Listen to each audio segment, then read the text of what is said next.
Assalamualaikum warahmatullahi wabarakatuh. Selamat malam adik-adik semuanya. Kan kuliah dua materi mata kuliah, tapi ini tata caranya adalah bahwa mahasiswa harus mengisi daftar hadir dengan cara menulis komen di halaman komen di awal kuliah, di pertengahan, dan di akhir perkuliahan. Ini seperti ini. Jadi di awal kuliah adik-adik mengisi kolom komen dengan menuliskan nama lengkapnya, kemudian di pertengahan dan di akhir perkuliahan. Oke, lanjut untuk materi yang pertama kita adalah untuk bahasa Inggris. Sorry, ini kurang ayat. Kita akan mereview dulu pelajaran bahasa Inggris kalian yang sudah diterima di sekolah SMA atau mungkin SMK ya. Kita akan mereview dulu. Nah, materi yang kita akan sampaikan di perkuliahan ini adalah materi bahasa Inggris yang bersifat ke arah ilmu ekonomi. Tapi pada pertemuan pertama ini kita akan mereview dulu mengenai bahasa Inggris secara dasar ya, secara simpelnya. Nah, hubungannya dengan kita belajar bahasa Inggris itu kita harus memahami dulu hubungannya dengan masalah waktu. Ada waktu kemarin, kemudian ada waktu sekarang atau hari ini, dan ada waktu besok atau yang akan datang. Ketiga hal ini yang harus kita pahami dulu, karena bahasa Inggris itu tidak lepas dari apa yang sudah dilakukan dan apa yang sedang dilakukan serta apa yang akan dilakukan. Intinya adalah tiga hal ini yang harus kita pahami dulu. Kemudian untuk yang waktu kemarin atau yang sudah kita lakukan, kalau di istilah bahasa Inggrisnya adalah past tense ya. Jadi ini past tense ini rumusnya adalah ada tiga bentuk, yang positif, negatif, dan yang interrogatif. Kalau yang positif adalah ini subjek, secara verbal subjek ditambah dengan verb bentuk kedua atau bentuk kata kedua.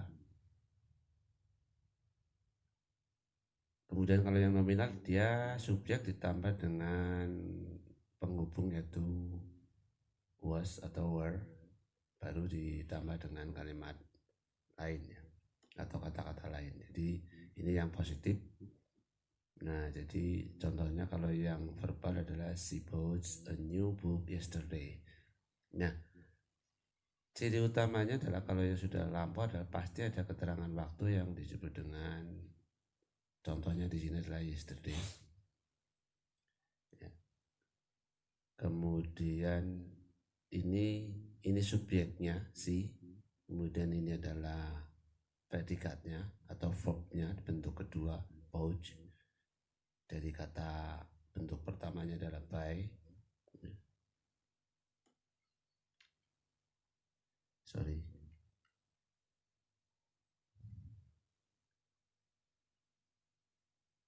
Kemudian kalau yang bentuk negatif itu kebalikan dari yang positif ya, ditambah dengan not atau tidak ya. Jadi kalau yang bentuk pertamanya adalah menggunakan kata bentuk kedua, tapi kalau yang negatif dengan adanya tambahan did dan not, maka kata kerjanya balik ke bentuk ke satu Ya, seperti contoh di sini yaitu by. Keterangan waktunya sama tetap karena ini adalah bentuk-bentuk lampau ya. Kemudian kalau yang interrogatif atau kalimat tanya adalah dibalik, subjeknya ada di tengah, baru verb bentuk ke-1 ya. Jadi kalau interrogatif itu seperti ini, did dulu ditambah subjek, baru ada verb kembali ke bentuk ke-1, baru diakhiri dengan keterangan waktu. Oke, silakan dipahami dulu. Dan ini adalah untuk mereview apa yang sudah kalian dapatkan di waktu bangku sekolah di SMA ya.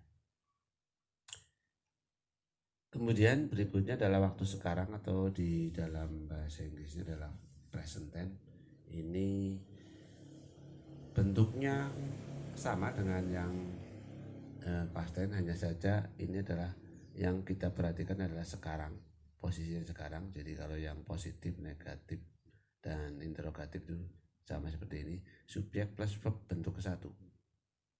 Tetapi ada ditambah dengan s atau es ya. Contohnya ini, Dika eats banana ya. Atau secara nominal, ini yang bentuk nominal, subjek ditambah to be itu adalah are, am ya. A dan am ya. Is itu adalah to be, kemudian ditambah dengan kalau adjective noun itu kata sifat yang dibendakan. Jadi, nah contohnya di sini adalah I am a teacher. Teacher itu sebetulnya orang, tetapi ya benda ya. Ini orang, teacher adalah orang ya. Kemudian yang berikutnya adalah yang negatif, itu sama, ditambah not, do atau does ya. Kalau yang di bentuk past tense adalah did, bentuk keduanya. Kalau di sini adalah do atau does ya. Kemudian diakhiri dengan keterangan hari ini, today, atau now, atau pokoknya yang menunjukkan posisi sekarang. Kemudian ini juga untuk yang nominal juga diakhiri dengan adjective atau noun ya. There are not students. Jadi ini contohnya seperti ini. Kemudian kalau yang kalimat tanya interrogatif juga do atau does-nya dipindah ke depan, baru subjek, baru verb tingkat 1. Itu untuk yang past tense. Kemudian untuk yang berhubungan dengan waktu besok dan yang akan datang adalah ini future tense. Ada positif, negatif, dan interrogatif sama. Dan di kalimat ini selalu dibubui dengan setelah subjek itu ada will. Itu menunjukkan akan dilakukannya. Kalau yang negatif will not. Kemudian kalau yang interrogatif will-nya dipindah ke depan. Dan semua verb atau kata kerjanya atau predikatnya adalah bentuknya ke-1 ya. Ini yang akan silakan kalian semuanya mereview kembali setelah ini, baca-baca sendiri. Jadi intinya adalah untuk bahasa Inggris kita harus memahami dulu waktu kemarin, sekarang, dan yang akan datang. Untuk pengembangannya, kalau yang kemarin sudah ada past participle, past continuous, dan sebagainya, simple present, present continuous ya. Kemudian kalau yang besok ada future continuous dan sebagainya, itu silahkan dibuka-buka kembali, disesuaikan dengan apa yang kalian pahami. Dengan demikian, review ini bermaksud adalah supaya kalian bisa tidak terlalu susah nanti pada saat kita belajar Inggris yang berhubungan dengan ilmu ekonomi. Karena kalau kita masih belum refresh lagi atau mengingat kembali apa yang sudah menjadi patokan dasar dalam berbahasa Inggris, nanti kita akan agak kerepotan ya. Tapi nggak apa-apa, nanti kalian sambil jalan aja nggak apa-apa. Itu yang untuk bahasa Inggris ya. Kemudian kita ini ada nanti tugas buat kalian supaya saya bisa melihat potensi yang ada yang dimiliki kalian adalah membuat tugas yang sifatnya adalah rangkuman cerita yang berisi adalah yang berhubungan dengan waktu kemarin, sekarang, dan yang akan datang. Jadi kalian buat dalam bentuk cerita apa yang dilakukan kemarin, bersambung ya. Jadi kemarin melakukan apa, kemudian hari ini melakukan apa, atau apa yang dilakukan sekarang, dan besok akan melakukan apa. Jadi kita harapkan kalian bisa mereview mengenai tenses past tense kemarin, kemudian present tense yang sekarang, dan future tense yang akan datang besok dalam bentuk cerita ya. Nanti tugas ini kalian nanti bisa dikirim lewat email. Nanti email akan saya sampaikan melalui grup WA ya. Jadi nanti akan ini dikirim lewat email, dan nanti emailnya akan saya sampaikan di WA, di grup WA, alamat emailnya ya. Jadi perhatikan, tugas kalian adalah membuat rangkuman cerita apa yang dilakukan kemarin, apa yang akan dilakukan sekarang, dan apa yang dilakukan besok. Nah, bersambung ceritanya ya. Jadi kemarin, sekarang, dan besok. Bisa juga kegiatan sehari-hari, mungkin yang bekerja silakan menceritakan pekerjaannya, kemudian atau yang punya usaha menceritakan usahanya ya. Semua kegiatan sehari-hari aja, dari mulai bangun tidur juga boleh ya.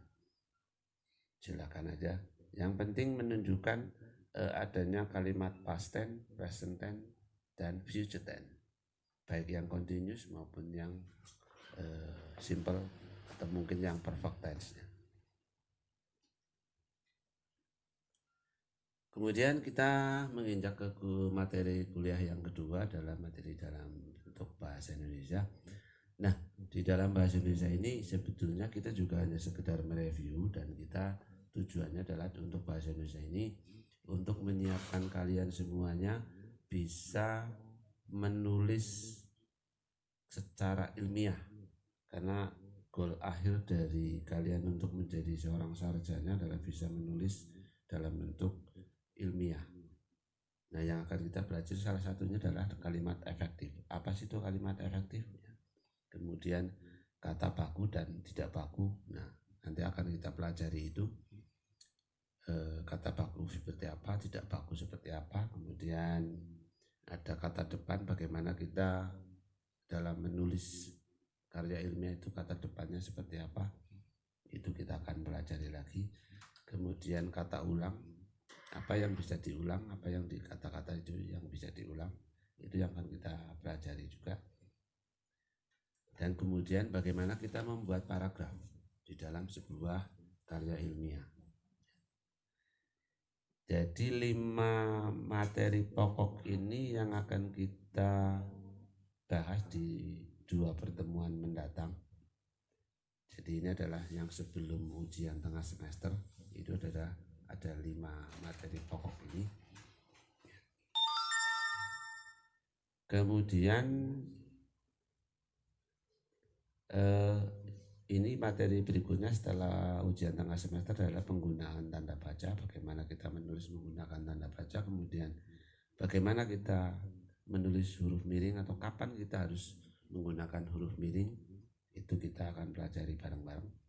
Kemudian penulisan huruf kapital, huruf besar, posisinya di mana, kapan saja kita harus menggunakan huruf kapital atau huruf besar.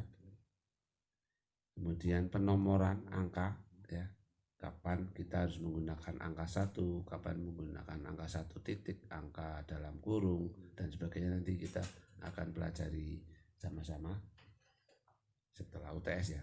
Kemudian tata cara mengutip, karena tidak mustahil dalam kita menulis atau membuat karya ilmiah pasti kita akan mengutip dari tulisan atau buku-buku yang ditulis oleh para ahli atau orang lain ya. Kita harus mengutip. Tidak boleh kita kalau mengambil atau menyadul mengutip dari sebuah buku, kita tidak boleh tidak menyebutkan siapa penulisnya, tahunnya kapan, halaman berapa, itu harus kita tulis. Nah itu nanti tata caranya seperti apa nanti akan kita pelajari bersama.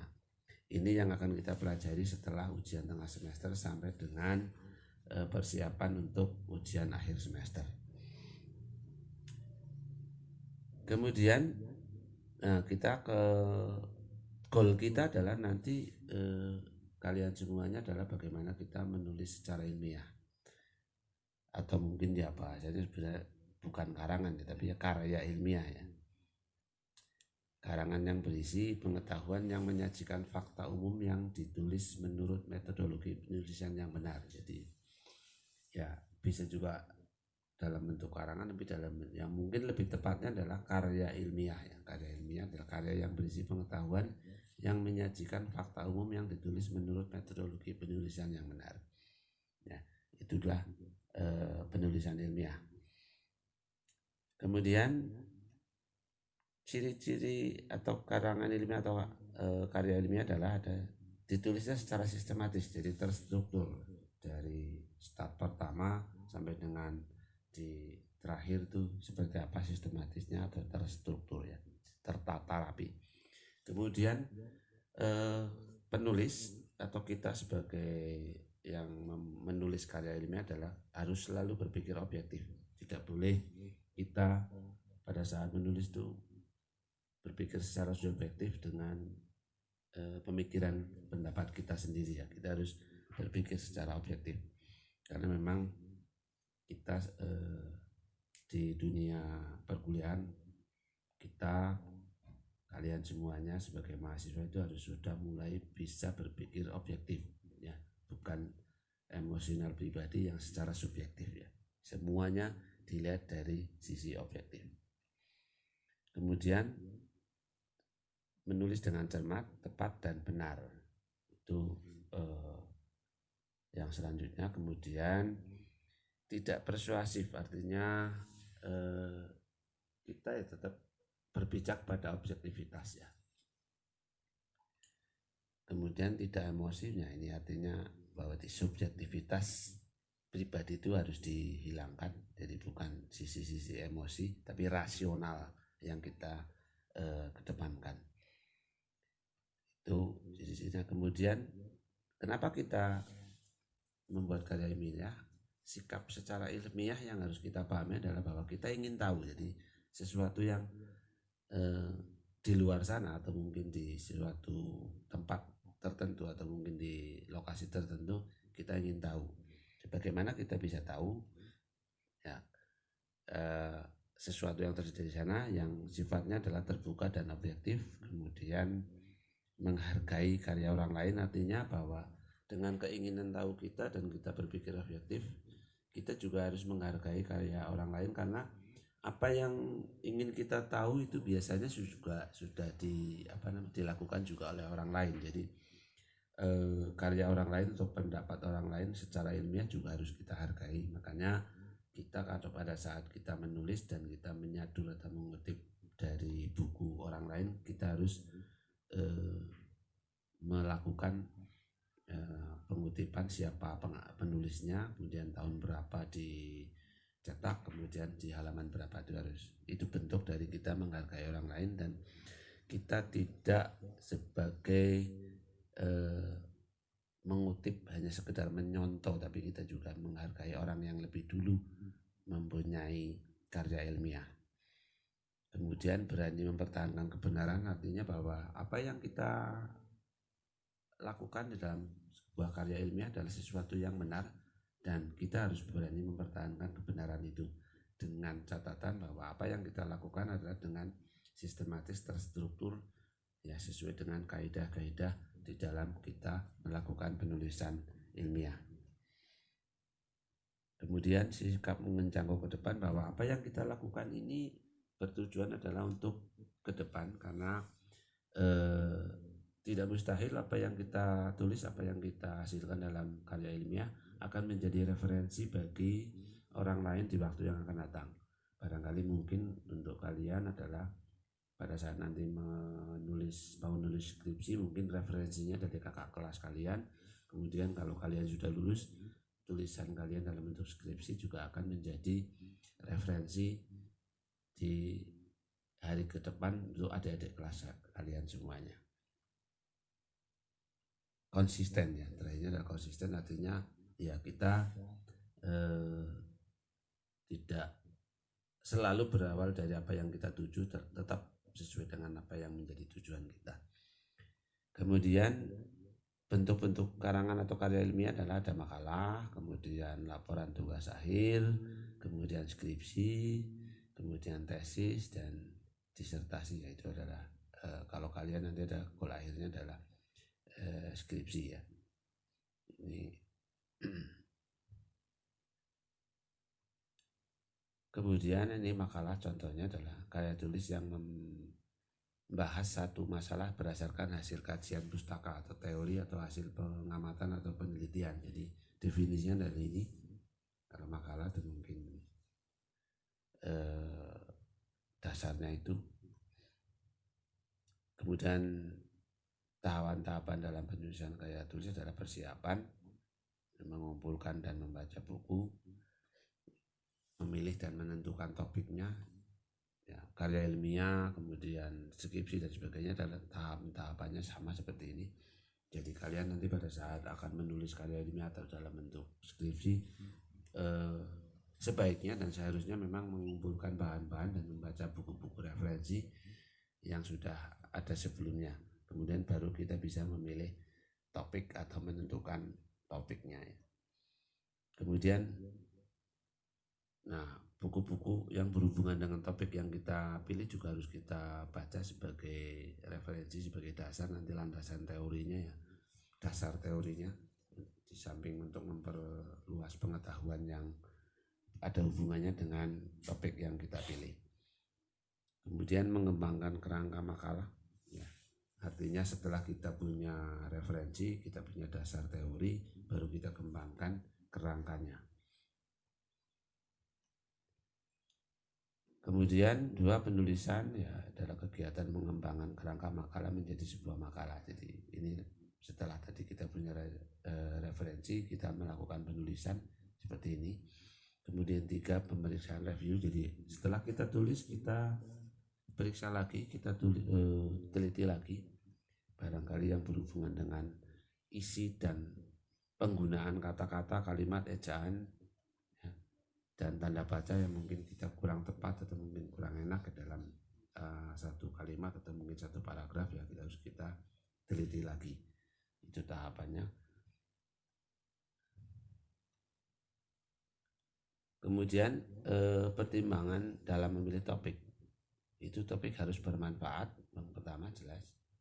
Kemudian menarik dan sesuai dengan minat penulis, artinya bermanfaat berarti apa yang kita tulis nanti akan bisa dimanfaatkan oleh orang lain ya. Kemudian menarik dan sesuai dengan minat penulis, artinya bahwa kalau penulis tidak tertarik atau tidak sesuai dengan minatnya, pasti akan mengalami kebuntuan dalam proses melakukan penulisan karya ilmiah. Jadi seyogianya dan seharusnya adalah sesuai dengan yang kita minati dan kita ada unsur ketertarikan di dalamnya. Kemudian setelah kita menarik dan kita punya minat, kita juga harus menguasai topik yang akan kita tulis, sehingga pada saat kita menulis untuk mencari referensi atau mencari bahan-bahan kita tidak terlalu susah ya. Kemudian tersedia sumber-sumber informasi dan bacaan. Ini banyak sekali, apalagi sekarang di era digital ya. Kalian bisa dengan gampang mencari sumber-sumber informasi, tidak harus berburu ke perpustakaan, juga bisa perpustakaan online juga banyak ya. Kita bisa browsing di internet atau mungkin bisa jadi mungkin ke perpustakaan kampus untuk membaca buku-buku, tetapi bisa juga kita melihat di internet ya. Nah, ini untuk yang secara teknik penulisannya adalah, kalau yang lengkap adalah seperti ini urut-urutannya ya. halaman judul, halaman persetujuan, halaman moto, halaman persembahan, kata pengantar, daftar isi ya. Kemudian ya ini untuk yang lengkap ini seperti ini, ada halaman judul, persetujuan, halaman moto, persembahan, kata pengantar, daftar isi. Tetapi ini sih standar lah ya, kalian bisa melihat atau menyimak di, kalau pada saat nanti akan menulis skripsi bisa melihat skripsi-skripsi yang sudah dilakukan oleh kakak-kakak kelas kalian ya. Bisa diteruskan di situ. Kemudian karangan karya tulis ini ada latar belakang, ada perumusan masalah ya. Ini sih standar ya. Artinya bisa nantinya melihat skripsi atau karya ilmiah yang sudah ada, dan biasanya nanti akan dibimbing oleh dosen pembimbing 1 dan dosen pembimbing 2 bagaimana cara menulis dan sebagainya ya. Tapi paling tidak target kita dalam belajar bahasa Indonesia adalah kita bisa menulis dengan benar, kita menempatkan kalimat dengan benar, menempatkan tanda baca dengan benar, bagaimana mengutip dengan benar, dan bagaimana kita membuat paragraf dengan benar ya. Intinya itu. Kalau yang teknis seperti ini nanti akan dibimbing oleh dosen-dosen pembimbing kalian ya. Ini hanya sekedar pemahaman saja ya, dalam dosen teori, metodologi penelitian dan analisa, hasil penelitian dan pembahasan, kemudian ada penutup ya, kumpulan dan saran ya, kemudian yang terakhir adalah daftar pustaka. Nah, itu yang akan kita pelajari. Jadi ini adalah gambaran akhir goal terakhir kalian semuanya adalah seperti ini ya. Untuk kalian semuanya silakan nanti kalau masih belum paham dipelajari lagi, dibuka lagi, diserta lagi video ini ya, untuk supaya lebih jelasnya. Dan untuk materi ini nanti akan saya kirim lewat WA. Sebagian dari materi-materi yang akan kita pelajari nanti akan saya kirim lewat grup WA ya. Oke, untuk kesempatan kuliah pertama ini saya akhiri sampai di sini. Terima kasih. Assalamualaikum warahmatullahi wabarakatuh.